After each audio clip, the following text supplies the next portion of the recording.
Hello, welcome to Divided Nexus Pet Stories YouTube channel. Make sure to like, share, and subscribe, and enjoy the video. This is the story of Lily of Tamriel, the Empress of Alinor. The sun dipped low over the shimmering white marble spires of Alinor, the capital of Somerset. It was a city of impossible grace, where golden sunlight danced upon vibrant purple flowers that lined every walkway. Here, life moved at a pace of elegance and ancient tradition, far removed from the wars of the mainland in the center. Of the Grand Plaza, a tiny, pristine white chihuahua named Lily rested upon a silk cushion. She was no ordinary pet. She was the chosen guardian of the spires, adorned with a delicate, glowing, quicksilver collar that pulsed with the rhythm of the city's magical heart. Her large, dark eyes watched the horizon, sensing a disturbance in the flow of Aetherius. The air grew cold, and the sweet scent of jasmine was suddenly replaced by the acrid stench of sulfur. The dragons that usually patrolled the skies began to shriek, their shadows flickering across the marble like panicked ghosts. Lily stood up, her tiny frame vibrating with a power that belied her size. Suddenly, the sky tore open. A jagged rift of violet energy bisected the heavens, silencing the birds and sending the citizens of Alinor into a frenzy of terror. From the void stepped a nightmare clad in shadow. Vorgeth the Void Walker, a 7-foot-tall Dremora lord, descended upon the plaza with a thundering crash, his matte black. Dedrick armor was etched with glowing crimson veins that pulsed like a dying star. He looked upon the beautiful city with utter contempt, his horned helmet concealing everything but two glowing red slits where eyes should be. In his hand he gripped a heavy, jagged obsidian mace that dripped with necrotic energy with a single swing. He shattered the central fountain, sending shards of marble flying through the air. The peace of Alinor was broken, and the darkness of oblivion had finally reached the shores of the High Elves. Vorgeth let out a guttural roar, his voice sounding like grinding stones. "Is this the best the Golden City has to offer?" He mocked, his red eyes scanning the fleeing masses. He noticed a small white shape standing its ground amidst the chaos. Lily did not run. She stood atop a fallen pillar, her tiny paws planted firmly on the cold stone. The quicksilver collar began to hum, emitting a soft, ethereal chime that cut through the sounds of destruction.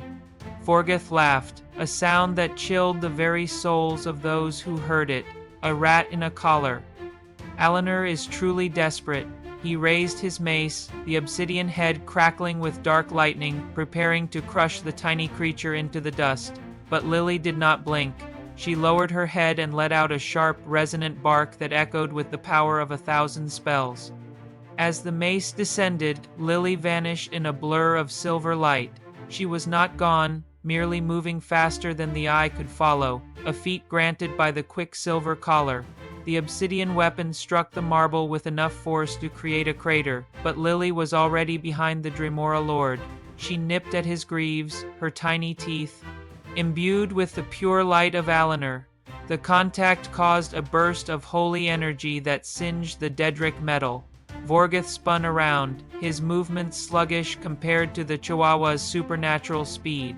He swung again and again, but Lily was a phantom, a white streak of defiance dancing around his massive legs.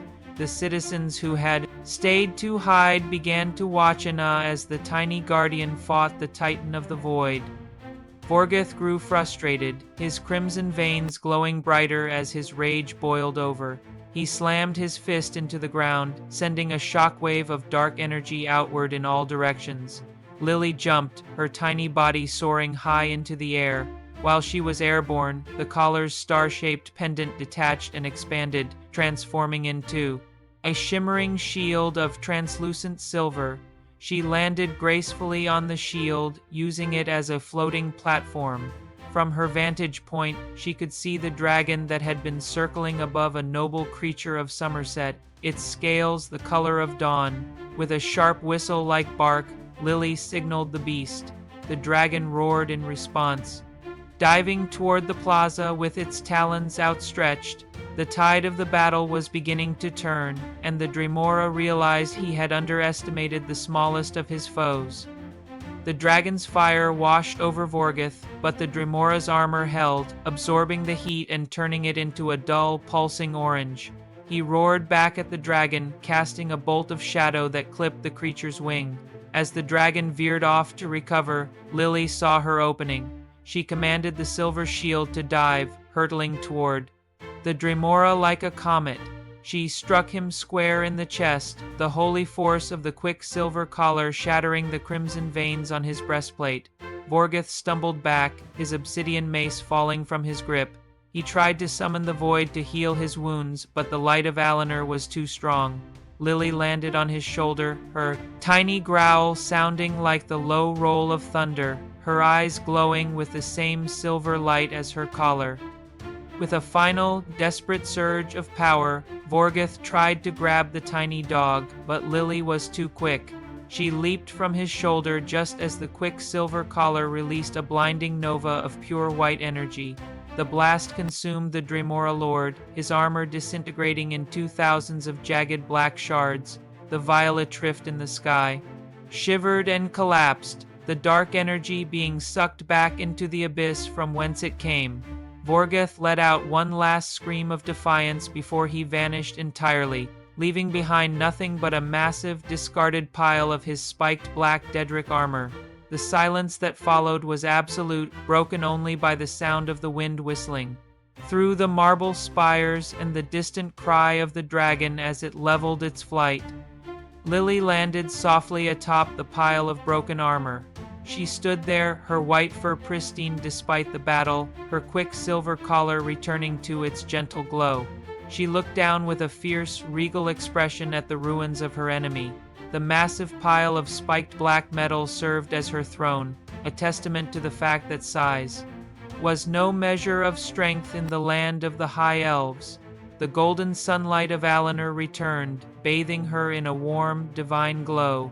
The dragons returned to their peaceful patrols, one of them gliding low as if to pay homage to the tiny hero. The purple flowers, once wilted by the shadow of the void, began to bloom once more, their petals opening to the light of the setting sun. The people of Alinor emerged from their homes and hiding places, their eyes wide with disbelief.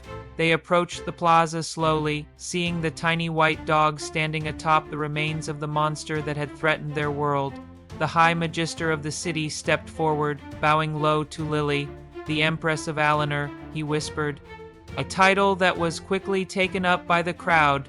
Lily simply tilted her head, her expressive dark eyes reflecting the gratitude of the people. She had protected her home, not with size or steel, but with the pure light of her spirit and the magic of her ancestors. The dragon landed nearby, its golden scales shimmering, and bowed its head to her as well. The era of Lily's reign had truly begun, a time of peace guarded by the smallest of queens. As night fell over Alinor, the city was illuminated by thousands of magical lanterns. Lily returned to her perch on the balcony, her quicksilver collar glowing softly like a star fallen to earth. The threat of the Void Walker was gone, but she remained vigilant. She knew that as long as there were shadows, there would be a need for light. She let out a small, contented sigh and curled up, her tiny heart beating in time with the ancient city. Above, the constellations shimmered, and the dragon let out a soft roar of kinship from the highest spire. Alinor was safe, and its tiny Empress was finally at rest, her legend just beginning to spread across the stars. Thanks for watching. I hope you enjoyed this story. If you did, make sure to like and subscribe for more content, and until next time, stay super.